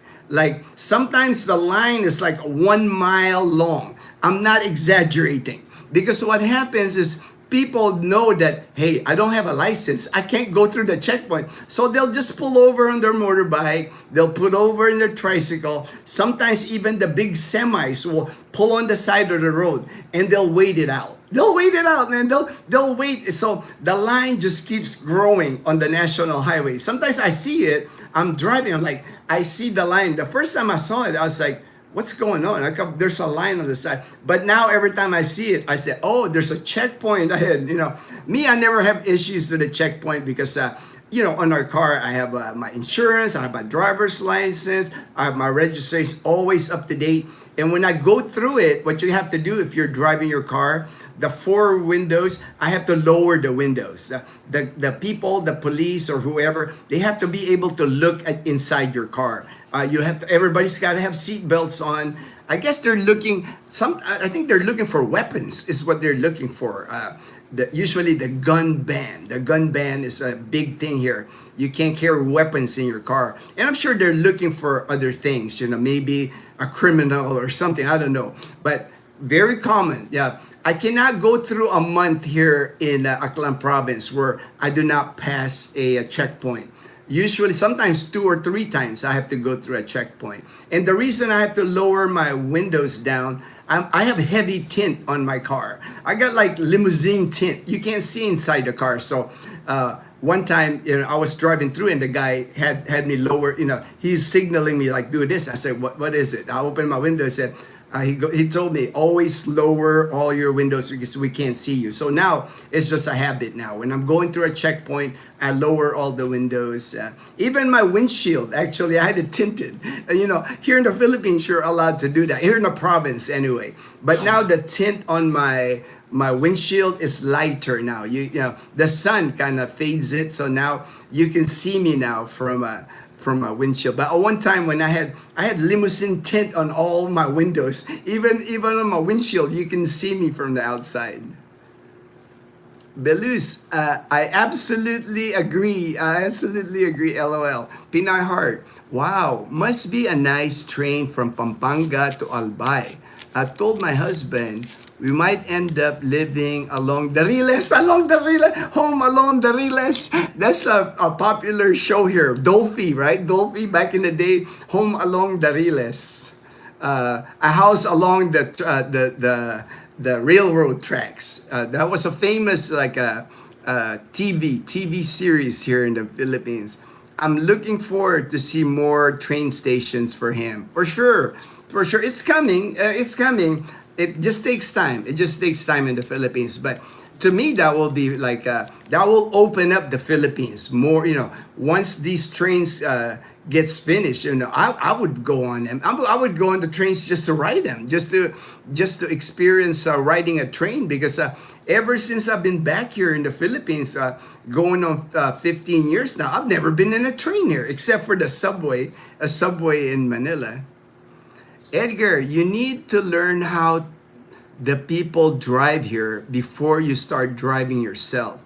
Now I can drive here. No, I know Edgar's driving now, no problem, because yeah, observe, like when you get here, observe how people drive, the dynamic in the intersection. Edgar before had a driver that he was on the front seat so he could see how the driving here works, and now he's driving himself. So not a problem for Edgar now to drive here in Aklan province and Panay Island. Edgar drove us all the way to Iloilo City from Calibo. He drove us and back from Iloilo City. Fortune, that MRT is along EDSA. It goes elevated. I think that's the one. That's the one that we rode, the MRT. I could never tell what MRT, LRT. I don't know, but we did ride that we rode that from Pasay all the way to Cubao. Dazzle and I rode that. There are learning slow, size matters from its so many fatalities. But yes, massive overloaded trucks have, I know, the big trucks here that have the right of way, because they're not going to slow down. The big semi trucks, the ones that carry gravel, rocks, whatever, they rule the road here. They're not going to slow down. On an intersection, they're not slowing down. So if you see a truck, move away, slow down, get out of their way, because they're not gonna slow down. They even, like on the blind corners up in the Ibahay mountain area, Nabas mountain area, they'll pass on a blind corner. Every time I'm driving in those areas, on those blind corners, I'm always like expecting, ready to like stop, or looking at somebody like crossing on my lane. It is what, because they're not afraid of hitting anybody, as big as they are. If they hit you, you're gonna be dead. Get out of their way, for sure. Get out of their way. The big trucks here, they rule. Pinay Heart. I use MRT from EDSA to Makati, LRT from Baclaran to Loton. All right. So now I know I've ridden the MRT. I haven't ridden the LRT yet. Right. Virginia said hi. Belus, horn are important. Toot that horn even for walkers, dogs. Yeah, it's not just pressing on your horn. It's like a light tap, just a warning, don't be, obnoxious and, hit the, no. It's just a little tap, me like a double tap on the horn gives people warning that you're coming, or, Husband experienced being smashed in the LRT back in 2006. Pushed all the way inside the train without even needing to walk. I know, right? Yeah, that happened to Dazzle and I. We were like, I had my backpack, I was holding on my backpack, and we were just kind of getting pushed around. Every time the doors open, people going out, you're almost kind of like getting pushed to the exit, and like, no, we're not getting exit, we're letting people pass through. So Dazzle and I got to experience that, Pinay Heart. Yeah. To me, that's all part of the fun here in the Philippines. I think, I guess for me, I'm Filipino anyway. I grew up in this environment. So, and I've always in my mind, it's like this is how they do things. This is how I have to adapt. It's not them adapting to the way I experienced in America, living in America for over 30 years. For me, it's always when I got here, I got to adapt to how they do things. You're not going to change the way it is here in the Philippines. The driving here, the subways, the way everything happens here. It'll just aggravate you if you try to like change it, or if you get upset that how come it's like this? How come it's so inefficient? Why don't they improve things? Not gonna happen. Not gonna happen here, unfortunately. Nothing changes here. The way the Filipinos have been doing things here, they've done it for many, many years. They're not gonna change it for an expat that comes here. Thriving. I drove 7 years in all Metro Manila. Motorcycles, vehicles, not hard. Just exercise patient and do as other drivers do. I'm not brave enough like you, Michael. I'm not brave enough, man. It's like I would get in an accident, I'm afraid, if I drive in Manila. Belus, LOL. Tooting can be annoying, but I learned to use it. Even flashing the lights took me a long time to figure out. I still haven't figured out the flashing of lights, but I rarely drive at night, so I don't have to worry about it. Pinay Heart, my husband almost threw up walking around Divisoria because of the smell of pee, I don't know, everywhere. He was smoking at the time and had to smoke just to deal with it, I know that area, Pinay, because my mom back in the 70s, my mom was a dressmaker. That was my mom's business. And we used to have a store in Divisoria and Baclaran. So my mom used to supply dresses on those two stores that we have. That's how my mom made her money. She was a dressmaker, had her own company. Our relatives were, we had a factory at one time that were making dresses and all that, and we sold them in Divisoria and Baclaran. That's why we ended up in the U.S. My mom decided, she had enough money to migrate us to the United States. Pinay Heart, those were the only places I could take him because I didn't know any other places to shop cheap. I also took him to Quiapo, Baclaran, and Ongpin. Okay, I know all those areas, man. I'm a Manila boy at one time, till I was 12. I used to ride the jeepneys from Quezon City, from Frisco, all the way to Intramuros in Letran College. We used to go to lunchtime sometimes when we had, or half day at school. My classmates and I was 11 and 12. We were walking to Ongping, all the Chinese places there, Quiapo. I roamed around as a little kid in Manila. This was back in the 70s, so a lot different now. I'm sure a lot different now. Back then, we were free to go anywhere we wanted. I just want to show you how earlier it was dark here. It was kind of like gloomy. It looked like it was going to rain here. But now I think the sun is breaking out. The sun is breaking out here. Bright and sunny now, man. The road is drying up now. 8:50, still quiet in the neighborhood. Pretty typical here. Today's Monday, so the kids are back in school. Leanna's back in school. The neighborhood kids here are all back in school. But look at that bright sun, man. It's just bright and sunny this morning already. I'm glad the sun came out. Should be a nice day today. I'm sure when Dazzle wakes up, we're gonna head to Calibo. We need to do some grocery shopping. We haven't done grocery shopping since before New Year's, so I'm sure we're headed to Calibo today to go grocery shopping. Maybe stop by at La Casa Española, see how JP is doing. Belus, Pinay, yeah, P everywhere. Smoking, oh my God, yeah. That's I'm fortunate that that's how it is, like in Manila. Here we don't have that much problem as far as that in Calibo. There's not a lot of the new mayor, the mayor of Calibo's done a good job. Calibo's a lot cleaner now than a few years ago. the new mayor is awesome. Pinay Heart. Yes, Bella.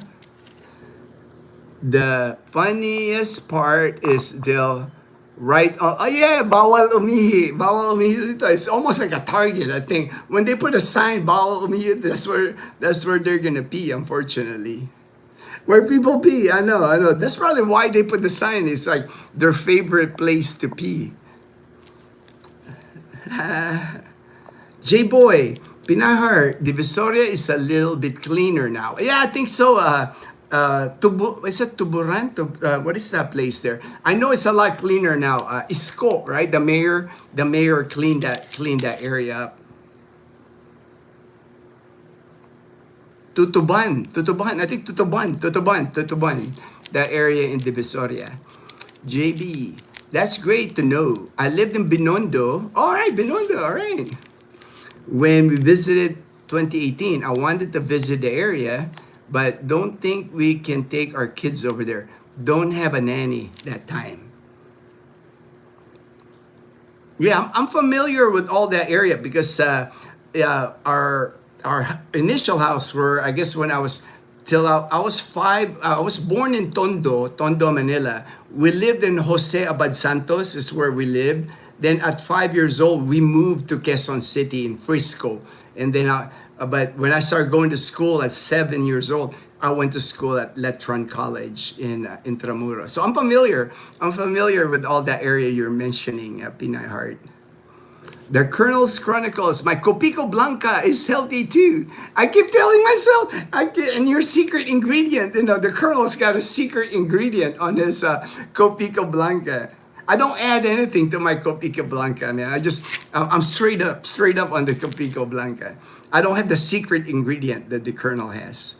I wish oysters cost that much here in the U.S.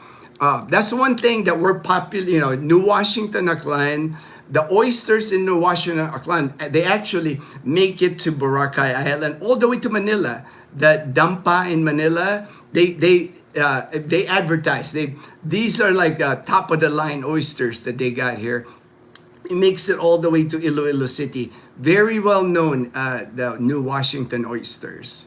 They're good size. I mean, there's oysters like when you open the oysters, I've never seen oysters that big, almost like half the size of my hand is the oyster. And they're so creamy and they melt in your mouth when you eat it. If you like just raw oysters or steamed oysters. It shrinks a little bit when they bake it, but it's still amazing oysters. I like them baked like oysters Rockefeller when I used to eat them. I'm allergic to them now, unfortunately. I developed allergies to shellfish after my chemo treatments and my radiation treatments. My immune system's compromised now. That's why I'm allergic to them now. Hi, Fortune. Pinay, that's good to know, Kuya Gino. I'm wondering, what are these places he can go to check out woodworking? Oh yeah, woodworking is alive and well in the Philippines. If that is your husband's hobby, easy. We can find you places here. 100% in Angeles City, Pampanga. There's many woodcrafting stores there still to this day.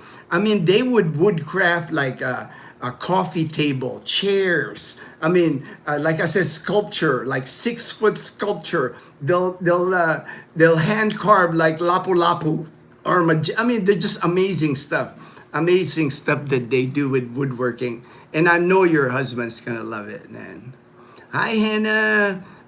Enjoy, Mom and Leanna. All right. Leanna's in school. Sunny day today. I had an umbrella for her this morning. I packed an umbrella, but don't look like she's gonna need the umbrella. And the mom's supposed to be headed home today.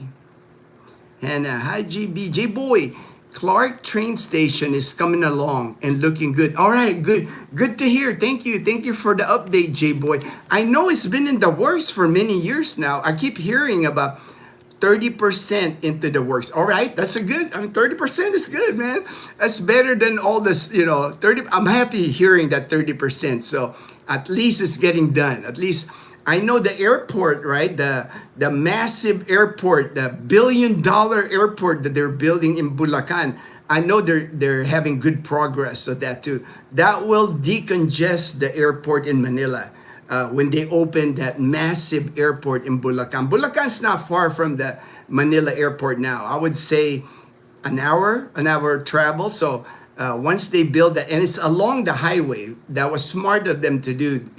From Bulacan airport, the one that's going to be the new international airport in Luzon. It's along the highways. There's an exit to it from the highway, so you can go north, you can go south on that.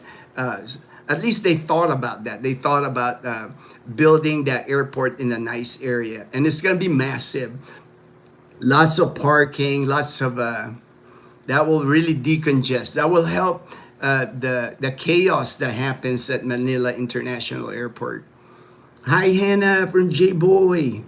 Pinay Heart. I have been looking a lot of YouTube train station in the Philippines. Something I can excite him moving. Oh yeah, of course, right?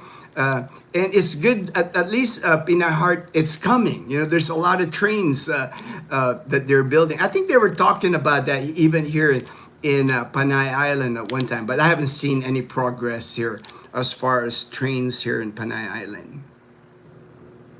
As of now, it's a lot of work and a lot of talking. Pin. LOL, LOL. Captain Ron, Paete, Laguna, known as the carving capital for intricate crafts, while Taytay, Rizal is famous for larger furniture and woodworks. Thank you. See, Captain Ron, thank you for that. I'm sure Pinay Heart appreciates that. That's what I'm saying. I know wood carving, woodcraft, that is alive and well here in the Philippines. I have relatives actually in Bulacan. That's their business. They make furniture, wood furniture. They make like heavy duty doors, sliding like a barn type doors. That's their business in Bulacan. My relatives in San Rafael, Bulacan. So I can take you there, Pinay Heart. I can take you to my relatives. They'll serve you goat milk, Carabao milk. They got all that stuff in Bulacan. I'm eager to visit my relatives there again. I love my relatives there. They're good people, good province people. Humble people, work with their hands with furniture. Just I can't wait to see them again. I saw them in 2022. They came here to Boracay, so I got to hang out with them in Boracay 2024. So it's about time for us to get together with my relatives in San Rafael, Bulacan. Pinay Heart. Thanks, Captain Ryan. Glad to know about Taytay Rizal. I'll let him know about it. All right. Southern Cal Benny. Pinay Heart. Did you know that the subway is actually being built from San Jose del Monte, Bulacan to Manila Airport in Parañaque? That makes sense. That makes sense to me because I know that was one of the things was from Manila International Airport connecting to that new airport in Bulacan that they're building all the way to Clark City in Pampanga. That's kind of like the route of the railway that they're building. That's just going to improve travel in Luzon so much. That's going to be amazing once they build that. As long as they're not looking for the colonel, we're good. As long as they're not looking for the colonel. And LOL, Colonel. LOL. Joe, Colonel isn't in a car. He is on a rawhide. I know, rawhide. Pinay Heart. He's currently taking classes in woodworking and an arts major. All right. He's also thinking that maybe he could start a furniture business, but we still need to see how things go. All right. Hey, like I said, Pinay Heart, my relatives in Bulacan, that's their business. That's their business.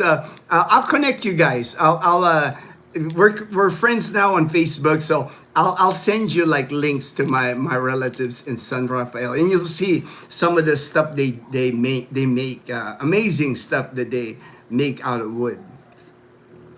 The Colonel Chronicles, Joe.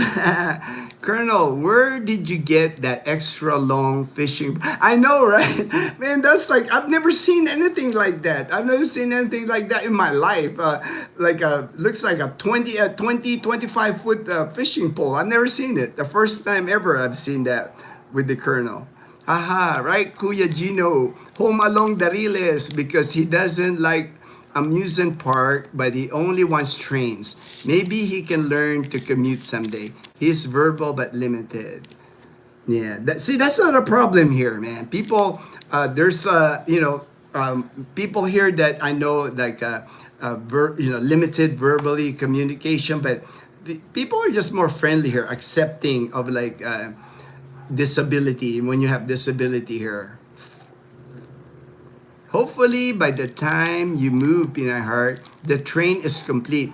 You can take the train from Manila to Clark. Ooh, that's gonna be amazing. Man, imagine that, Manila to Clark in 50 minutes. That'll be amazing. So I read that. I wondered how the progress now. I just keep checking them. Hopefully, I can find big blogs about those trains. Yeah, that's the thing here. It's hard to find information and stuff here. You know, it's like on projects that they're doing here.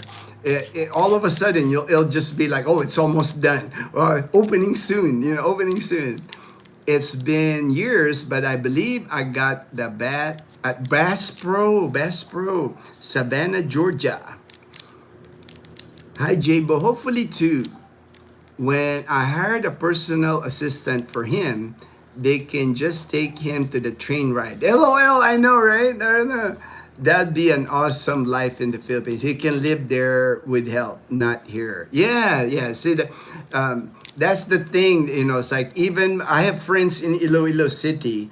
They're about my age. Their parents are in their 80s, and for their to live in the U.S., they would have to put their parents in assisted living, and I know that's not cheap. That's not cheap in the U.S. So they decided to move to Iloilo City, and right now renting a home, and they brought their parents back to the Philippines. To me, that's like that's so cool. You're with your parents. You're like paying your parents back, man. It's called Crappie Buster. Crappie Buster from the long fishing pole that the Colonel used to go fishing here. The Crappie Buster. Hello, Colonel from Lowell. The Crappie Buster worked when you caught that big. I know the big red. He caught the red tilapia. Man, the red tilapia. Hi, Lowell. Emilio. Good, you have a good mayor. Oh yeah, he's like, and what's nice, the mayor in Calibo is young. It's like he's not one of those permanent politicians that seem to get reelected all the time. He's like, I think he's less than 40 years old, so he's gonna be around. He's very progressive, very willing to change things in Calibo. Captain Wrong, it didn't even challenge that pole. I used it to fish for mullet. Yeah, I remember the Colonel's fishing pole. It's kind of cool, man, because you hear it like when the Colonel caught the fish, you're like making a sound like zing, zing, zing. It's making a sound, so he knows there's a fish on it. Love sisig oyster we ate at the Bayside, right? Right. I had Emilio when he was here. He's from San Diego. I took him to John and Nelfa's, and I have him try the oyster sisig. It's like same thing like a pork sisig, but they made it out of the oysters. Delicious, right, Emilio? Pinay Heart. The Colonel, we visited Savannah, Georgia a long time ago when we were living in Jacksonville, Florida. Very nice place. Pinay Heart, I lived about an hour south of Savannah in Jessup, but been through Jacksonville many times. That's great, Gino. He wanted to meet people who owns furniture business, even volunteer himself to learn about. Oh, that's awesome! That's awesome, man. I'll introduce you guys. Those are my relatives. And when I say they're my relatives, these are the relatives that I grew up. I remember when I was a kid, during my summer vacations, my mom would always ship me to my we lived in Quezon City. My mom would always ship me to my relatives in Bulacan so I can experience like the province life. So That was my like month and a half usually I would spend with my cousins in San Rafael, Bulacan. We would like climb kaimito trees, the star apple. They still have the same star apple. Climb the ride carabaos, chase frogs. I mean, I did stuff that I didn't get to experience living in the city. That's why even now, these were the people I played with when I was a kid. You know, these are my cousins that now we're all adults. We're all like in our 50s and 60s, and when we get together, it's still a lot of fun. Hey, Castaway Drift, Castaway Drift. Michael in Dumaguete City with Che. Good morning, better late. Oh, no worries, Michael. Larry, does the train go to the airport? Yes, not the ones currently built, the one, the LRT, MRT. It gets near enough, like in Pasay, because we took it from, what we did is Dazzle and I landed at the domestic airport in Manila. We took a taxi to like the MRT station in Pasay and then rode the MRT to Cubao. But the one they're building now to connect the train supposed to be connected from Manila Airport to the new airport in Bulacan all the way to Clark City. All that is supposed to be connected now by train once it's finished. Colonel, when did you leave Savannah, Georgia? 2012. Hannah, I want oysters. Hannah said, I want oysters. How's the weather up your way? Sunny, man. Earlier, it looked cloudy. When I took Leanna to school this morning, it was like cloudy, light rain. But now, man, I'll go out again. And it's nice, actually. For the past week, Michael, we haven't seen this much sunshine. Now we're like, looks like it's going to be a sunny day. Sunny. I mean, there's still clouds. We still might get rain, but at least the sun is up now. At least everything's drying now here in our community. Just quiet now because usually there's at least kids out here playing at this time, but they're back in school today. I had to take Leanna back to Numancia Integrated School. Start of school again this morning. But at least it got sunny. I thought we weren't gonna get sunny weather today, but good day for JP to ride around on his new motorbike. I'm sure JP's like enjoying his new motorbike now. Fly Boys. Shout out Bella Montana Fruit Farm in Pampanga. Please visit. Jericho Jumawan. All right, Fly Boys. If I'm ever back in Pampanga, definitely I would love to visit Bella Montana Fruit Farm. What part of Pampanga is that? Is that near Angeles? Near Angeles, Pampanga? I guess Pampanga is pretty good size, right? It's a pretty big area. I'm familiar with Angeles, Pampanga, and San Fernando, Pampanga. I'm familiar with those two areas. Savannah was my duty station at Hunter Army Base. Oh, nice, Daniel. Nice. Last duty station. Yesterday was very cloudy with rain mixed in. Great breeze, felt refreshing, but not the best live stream weather for me, so I took the day off. Oh, all right. Took the day off from the live stream. All right, Michael. Hey, you got to do that, right? You got to do that. It can't be we all need a break once in a while. Nice. Do you miss Savannah? Pinay Heart asking Daniel. Nice weather over there, Kuya. Unlike here in Oceanside, pouring rain all day. Yeah, at least the sun came up. I'm happy that at least the sun came up this morning. All right, I reached the bottom. I reached the comments at the end of the comments here. All right. Thank you, everyone. Thank you, everyone, for joining this morning's live stream. Hope you had fun. Good discussion. We had good discussion.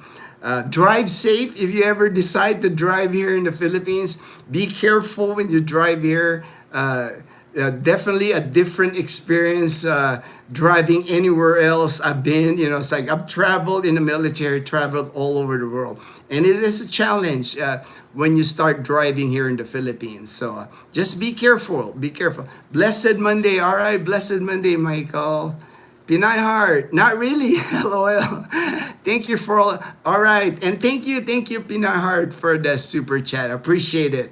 I'll take them out when I pick up Leanna from school today. I'll take Mom, Dazzle, Leanna. We'll go somewhere in Calibo to go eat. Probably the Rib Shack. I know they've been wanting to eat at the Rib Shack in Gran Gaisano. Take care. All right. Take care, everyone. Take care, Pinay Heart. All right. Thank you. I'm going to end the live stream right here. Everyone, stay safe. Have a good day and, good morning, good evening, good afternoon, wherever you are. God bless and God bless. God bless everyone. Take care, everyone.